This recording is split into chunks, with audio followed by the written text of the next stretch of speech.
We interrupt your broadcast to bring you an episode from the Steeven Orel's network of truly epic podcasts. Find more shows at SteevenOrels.com. You're listening to the Superman Super Show, our fourth feedback episode.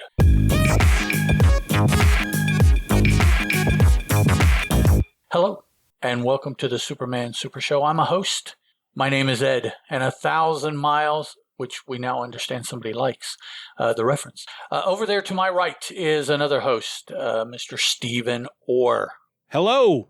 Howdy, Steeven. Now, I move to the chair that we currently suspend banter so that we can continue with feedbacking to give the folks the feedback that they have feedbacked to us about. That's right. If you listen to episode 39, you know that we had way too much feedback to fit into one episode. So yeah, let's just get to it.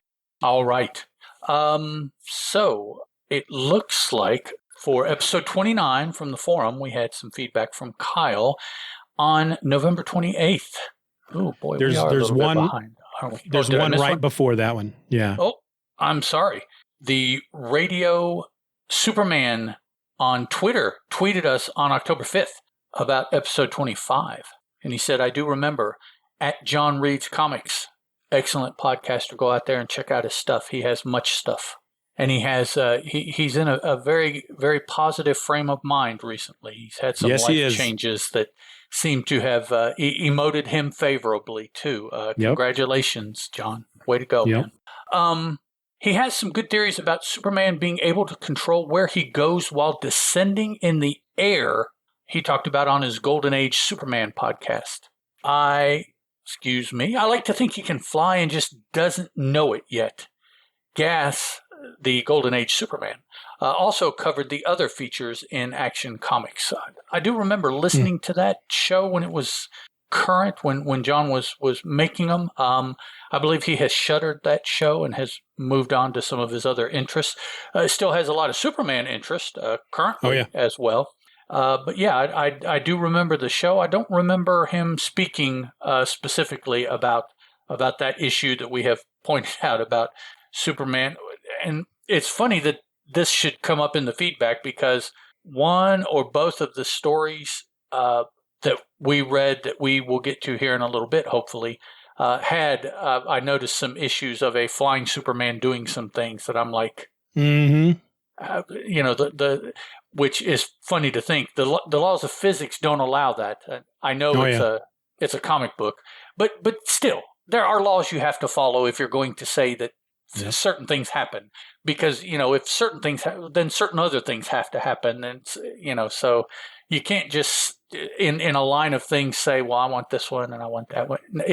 Science doesn't work that way. Science is very linear in what happens.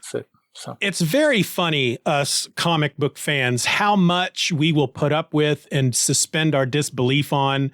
But some of the basic things, it's just like, look, I'll buy that Superman can jump as high as he can jump, but he cannot push against a submarine in the middle of a body of water and not have anything at his back and have that kind of leverage. That's not going to happen. Yeah, no. So you've got me with one, and the other is a no. Yep. So, all right, let's see here. I do want to say real quick about John Reed's Comics, not knowing when this episode is going to go out right now. As we're recording it, it's January the 24th, 2023. He just released, it's not his newest episode, it's the one before that, of his Superman in Crisis, which is going to be coming to a close pretty soon. But in that, he's at the point right now where it's after Crisis, and one of the books he talked about was Secret Origins issue number 1. Yes. That goes into the origin of Earth 2 Golden Age Superman. And it's funny because I was listening to the show while I was making breakfast, and I must have kind of zoned out at one point because he starts describing the story in this book. And it's like, well, wait a minute, that's from Action Comics number 1. What is he talking about? Did he just decide to start reviewing Golden Age books? And then, so I kind of rewound, and then I looked up the book on the DC Universe Infinite app and read it. And it's really fun because it takes basically what we have learned about Superman's origin in Superman 1 and combines it with some of the stories in Action Comics. Like, Action Comics #1 opens up with him and with the woman over his shoulder, and he sticks her behind a tree and goes in to get the governor to stop. All that is in there, but it's all been redrawn and it's being retold in a different way and a more linear fashion. So it was really neat to go in there and read that, because it's Wayne Boring and Jerry Ordway on the art. It's really interesting stuff. I think it's like from '86. So if you're interested at all in Golden Age Superman, if you've been reading these stories, go look for that issue, because it was a lot of fun. Cool beans. All right. Now we get to Kyle off the forum, right? Yes. Yes. From October 30th, talking about our live 12 recording. Says, hey guys, enjoying the show. Ultra Humanite shows back up and is a huge part of All-Star Squadron and Infinity Inc. after those Superman family appearances as well. Really good stuff. And that is, no. Have I messed it up? Yes, yeah. I have. I'm sorry. You started on the right row and then you jumped down to the... Okay. All right. So Kyle from November 28th. Sorry, Kyle. From the forum talking about episode 29. Now this makes sense. I'm a bit behind and just listened to this show today. Another good job. I always thought Ultra Humanite as Dolores Winter was a creation of Roy Thomas and All-Star Squadron. So it was interesting to see it, excuse me again, there we go, to see it actually happen back in 1940 in the Squadron. Superman also identified Ultra by his eyes. I should have known Thomas would use old comic history where possible. Yeah, that's a Roy and Dan Thomas kind of thing, is they pull out their shovel whenever they want to write about something, boy, and they dig deep and pull out some stuff. Have you read any of All-Star Squadron or Infinity Inc.? I have not. I want to. I'm really interested, especially after wrapping up Crisis on Infinite Earths, and then hearing John reads comics, his episodes with Superman, and he talks about All-Star Squadron a lot. And I would like to go back and read some of that stuff. There's just so many things that are on my digital stack to read that I don't know if I will ever get to them. Yeah, All-Star Squadron has a special place for me in my collection, because that was the title that I first mail ordered back issues for when I was in junior high. Oh, boy. I put money in an envelope, loose change money. Hey, kitty. That's how naive I was at the time. I totaled the order and everything with shipping and handling correctly, and I just put it all in an envelope and mailed it to them. And they must have got it because I got the books. Nice. So, yeah. Nowadays, there's no way that you would get away with putting any kind of real money in an envelope, right? And putting it in the mail. That's not going to.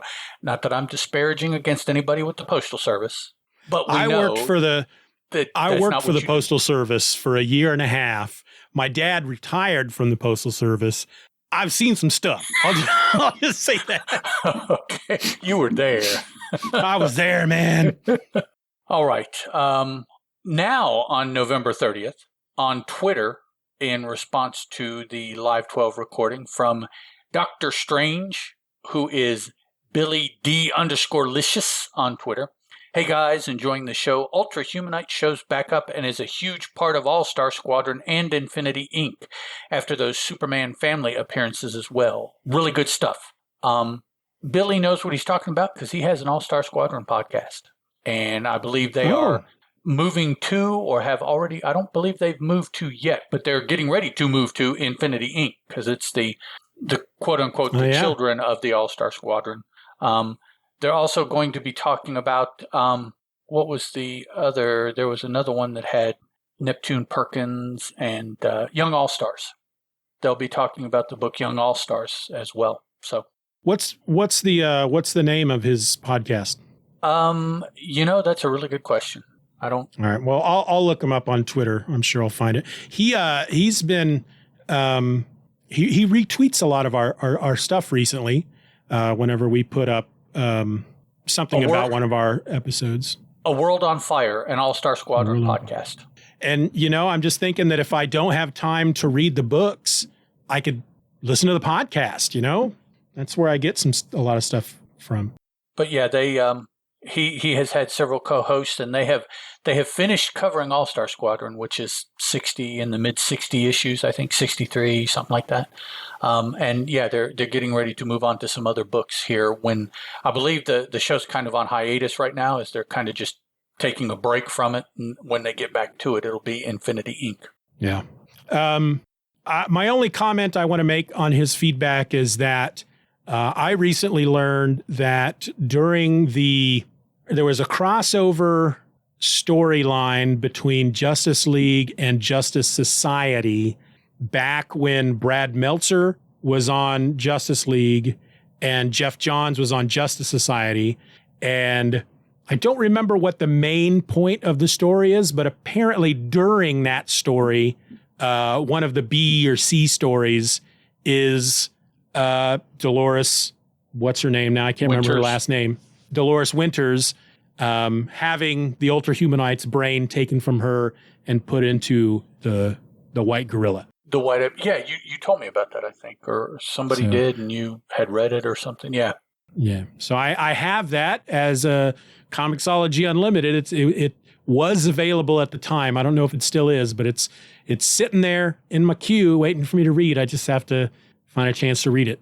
Just gotta quit watching TV and working doing all that other stuff. I haven't watched a lot of TV lately. I need to catch up with Willow. I haven't watched a lot of TV lately. I haven't finished Willow yet either. I haven't finished the last Star Wars show about the dude either. I'm only about halfway through that one. I was kind of meh on it. It's funny because it's one of those shows that I either hear people talking about how much, I love it. It's the best thing Star Wars has ever put out. And this is how they need to do stuff from now on. And it's changed the game. And then I hear, it didn't really do anything for me. It's either one of those two reactions. Yep. I haven't heard any. Yeah, I haven't heard any. This is the dumbest show ever. But it's either it's the greatest thing ever, or doesn't really do anything for me. I'm in the latter. And I'm not really sure why. I'd really have to sit down and I guess it's just not giving me what I want from Star Wars, and so then I'd have to try to figure out what exactly that is, because it's got everything. Yeah, I mean, and that's one of the reasons folks who really love it, like me, that's one of the things they really like about it, because it's like, here is a Star Wars story that is just about, the kind of like the dregs of Star Wars. There's no lightsabers, there's no mystic Jedi stuff, which is great. We all love that stuff. But sometimes you just kind of want it's almost like a street level story. It's like Daredevil versus Doctor Strange or Avengers, Right. Yeah. All right. On December 5th on Twitter, in relation to episode 31, Radio Superman tweeted, "The intro panel sounds like it may have been influenced by the Action Comics issue that dealt with treating the prisoners poorly. I wonder what the opening panel was in that." I think I know what he's talking about. Maybe we can retroactively switch them. Joking. We like original presentation when possible. It sounds like a newspaper strip that got rearranged. Whichever issue we were talking about on episode 31, I remember you pointing out, the opening panel of every story is that big panel, and it tells Superman, massive strength, and blah, blah, blah. And it had like something about Superman was stopping a guy beating a prisoner or something. And I remember you just specifically going, what does this have to do with the story that we read? Yes. And there was a story a number of issues back with the whole prisoner that escaped the work camp, and Superman goes undercover and to try to stop the warden who is abusing his prisoners. And so that could have been an unused panel from that story that they just stuck there. Right. Yep. We've already paid for this. We need to use it. Yep. All right, moving on, we have December 6th on the forum in relation to Daggunnit. Sorry, guys, my spreadsheet is not wanting to work with me here. In relation to episode 30, and this is, Steven, would you go ahead and take care of that? Because Okay. This is from Kyle, and he says, another good episode, gentlemen. I, too, thought this was a fun issue. Just for some trivia, Terry Curtis is reused by Roy Thomas in All-Star Squadron when he tells his Ultra Humanite story. Curtis becomes the grandfather of Nuklon, or Atom Smasher. At least he was pre-Crisis. I'm not sure if that has changed. Okay. I really need to... That's cool. I recognize the name Nuklon. I don't really know much about him or anything, but yeah. Okay, cool. So there you go. That's yet another situation where Roy Thomas wanted to make some kind of connection, and so he dug deep. Okay, so I finally... That a deep cut? Deep cut. I finally wised up, and I've pulled up our archive page over on the website. Okay. So I can tell you that episode 30...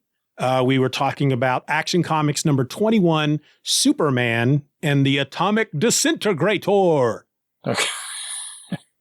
Sounds like a Martian Manhunter story, or not Martian Manhunter. Marvin the Martian. Marvin the Martian, yeah. My XK21 regulator.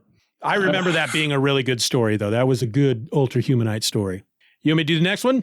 Yeah, just finish up. My laptop is not working with the Google Sheets well. All right. From December 12th over on Twitter in regard to episode number 32, we have Glenn, quote, seeking Superman Clark, or at the Glenn Clark. And he says, I believe actually this was a quote retweet, a great podcast that takes us back to the golden age of Superman issue by issue. If you've never listened, give this one a shot. Great companion. The Superman in the Golden Age Omnibus. Also, so far, all the issues covered are available on the DC Infinite app.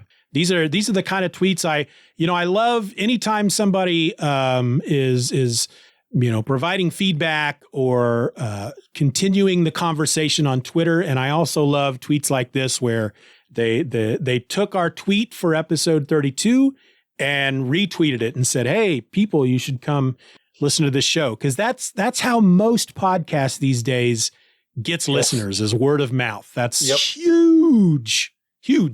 So thank you, Glenn Clark. The Glenn Clark. Thank you, sir. Yes, All right. Moving on. Also, episode number 32 from Twitter on December 13th from Radio Superman.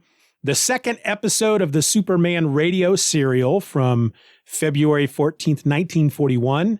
Had Clark ending the episode as a cub reporter for the Daily Planet.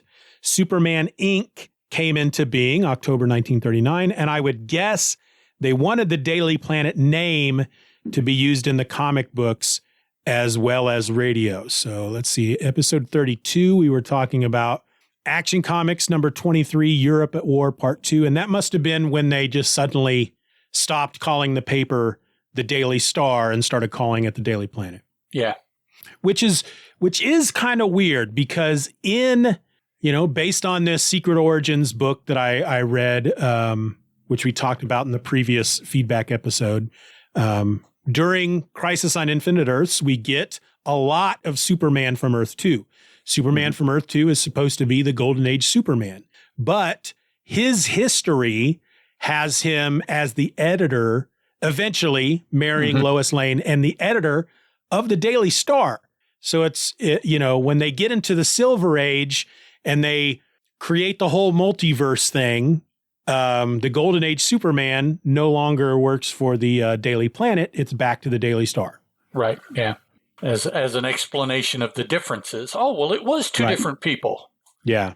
And we're all like, no, it wasn't. It was the same person. I think that's why, and it may have even been around that episode when I had run across something on I think it was the DCFandom.com or Wikipedia that talks about once the Daily Planet is introduced in the Golden Age Superman stories, as far as the multiverse is concerned, Earth 2 splits off to like Earth 2B. And that's where the Daily Planet stories take place. So that's where it happens. Okay, I got you. Yeah.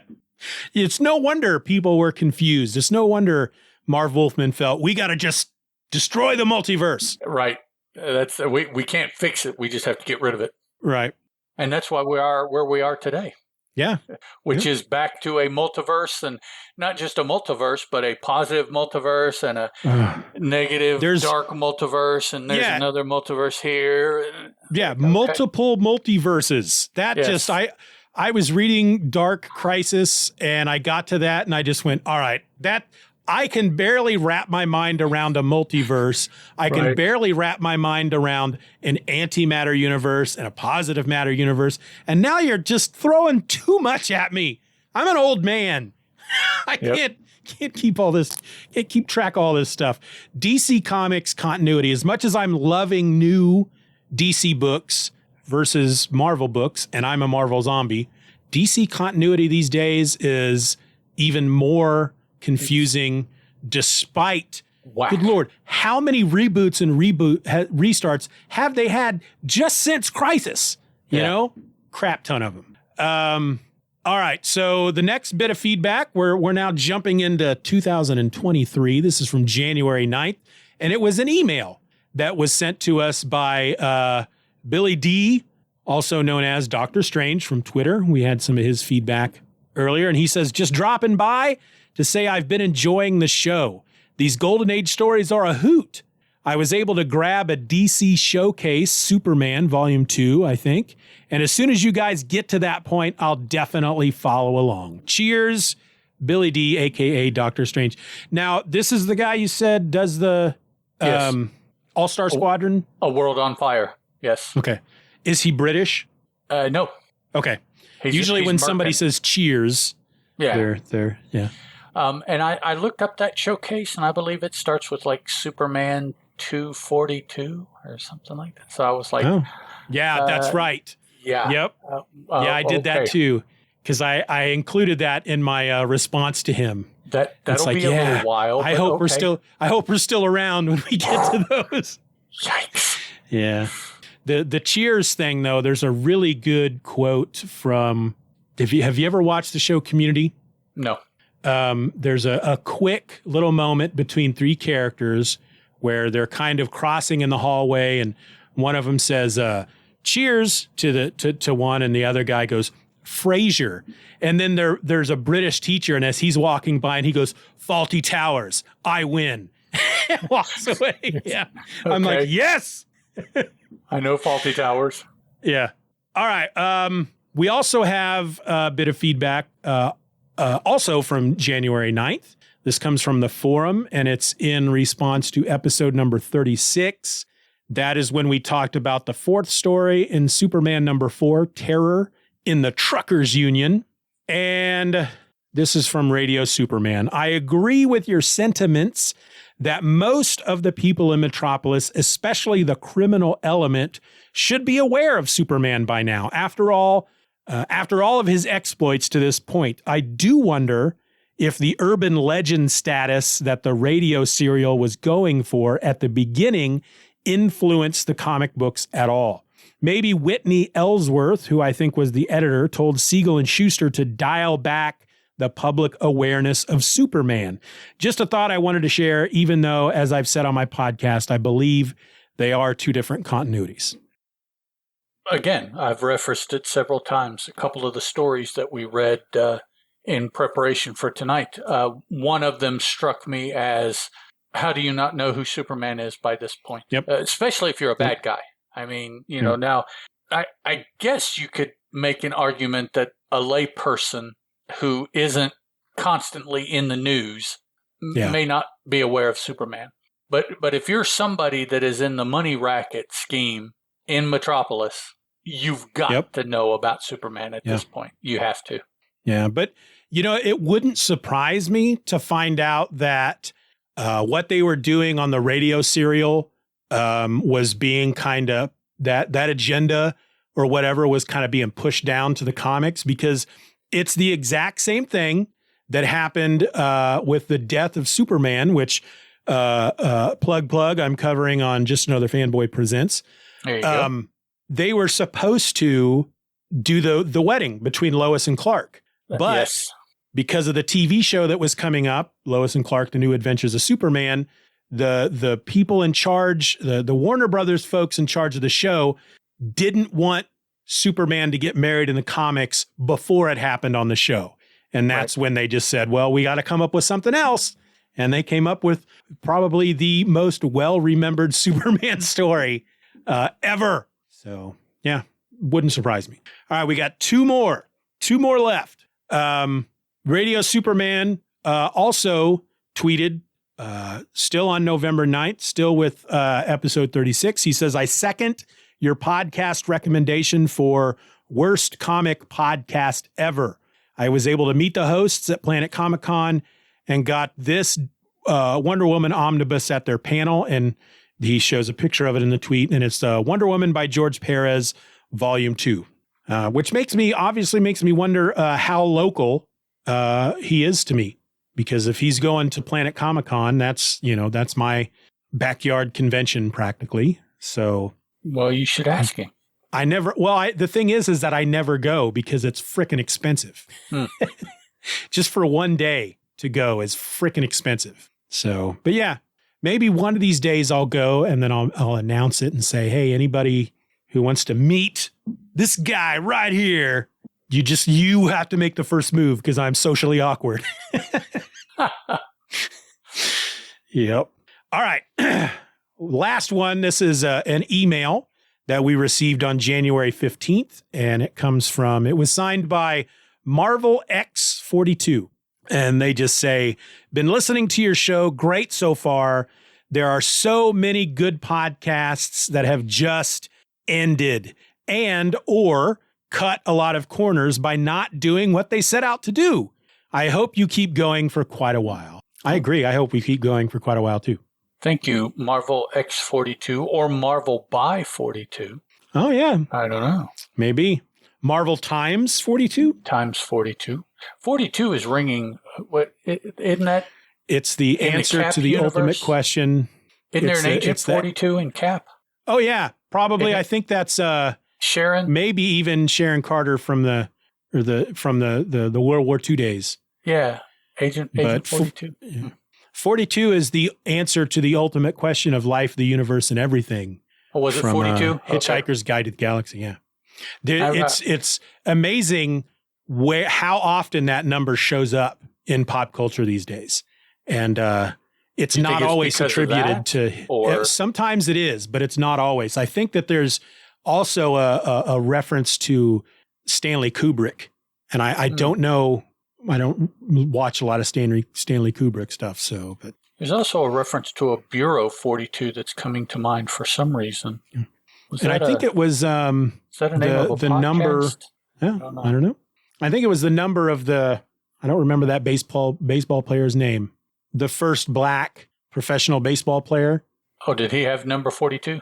Yeah, because I'm pretty sure that the movie that they made about him over the last couple of years was just called 42. Okay.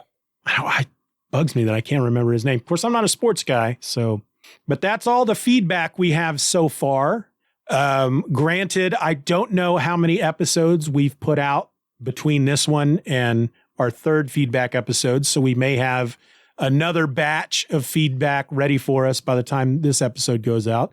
We'll just see when we put this episode out. But I just want to say that I appreciate everybody participating in any way they can. Jackie Robinson, thank you, Doug. Doug just mentioned in the comments because he's here live with us. Thank you, Doug. Jackie Robinson, that's right. Doug, with the win. This is why we need folks watching us live. To fill us in. Because Ed and I are old and our memories don't work that well. It's only because we have so much information in our heads. Well, obviously it's all comic book stuff. So, whether exactly. or not that's pertinent, that's what the information is. I equate it to a hard drive that has so much information in it, it makes it move slower. And that's how my brain works. It slows down. Yep. But for everybody who provides feedback, who participates in that way, or for folks like Doug who come to hang with us when we do these live episodes where we record episodes, to folks who just send us emails, and then to folks who retweet when we tweet out a new episode, folks like Radio Superman and the Glenn Clark and Doc Strange over on Twitter. Those are some folks that retweet us a lot. So much appreciation. I can tell you that of the multitude of podcasts I do, this one is the most successful. So, and I attribute that to Ed. No. Well, it's the only thing that's different. No. Now the topic is different as well. That's true. You hit some folks' golden sweet spot, and you put Superman on top of that, and it's like, I've never read that. I wonder what that, and there you go. Yep, that's true. So and it's also because of Ed. Yeah, don't sell yourself short, man. Oh, come on. I know I'm a super entertaining guy. Yeah, but look, if it were me, then the other 8 million shows that I do would get the kind of attention this one does, and they don't. So that's true. So obviously, obviously you and I by ourselves don't really do a lot. But when you put us together, that's the magic, putting us together. That's it. Things explode. It's this black space right here between the two pictures on StreamYard. Right. That's where the magic is, and it's Yep, that 1,000 miles that is represented by that that black space. Yep. All right. Well, I look forward to our next feedback. If you stick around when the theme song at the end plays, you'll get information on where you can reach out to us. It's also in the show notes. Drop us an email, be on the forums, over on Twitter, all that junk, all kinds of places. Speaking of which, I had started a phone number like through Google. They have the Google Voice. Mm-hmm. So folks could text and leave voicemails for Just Another Fanboy, and it's used so rarely that I believe they may have shut it down by now. I got an email the other day that said, if we don't see activity on this number over the next 30 days or something, we're shutting it down and giving the number to somebody else, basically. Oh, wow. Okay. So they do that automatically. Yeah. Okay. Yeah.